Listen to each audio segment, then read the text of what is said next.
Donc est-ce que le sucre c'est la nouvelle drogue du siècle? Oui, dans une certaine mesure, à partir du moment où la consommation de sucre peut entraîner une surconsommation chez certains individus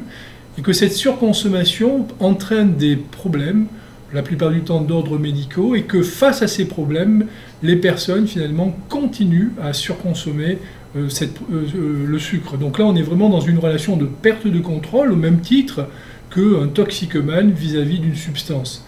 Et on peut dire également que d'un point de vue neurobiologique, le sucre active doublement le système de récompense du cerveau, c'est-à-dire les neurones à dopamine qui sont présents dans notre cerveau et qui font que lorsqu'ils sont activés, on a envie de répéter un comportement, une action, une activité.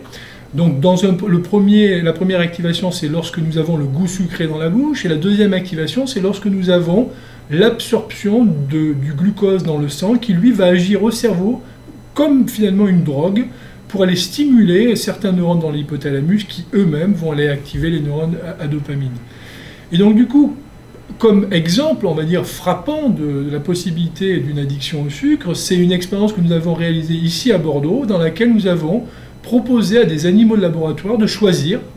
entre une drogue dure, cocaïne ou héroïne, et une boisson sucrée contenant du saccharose. Et nous avons observé que la vaste majorité des animaux se détournaient de la drogue pour boire l'eau sucrée, et ce même après des semaines de consommation répétée de drogue. Je crois que cette expérience, au moins, permet de formuler très sérieusement l'hypothèse d'une addiction au sucre qu'il faudra bien sûr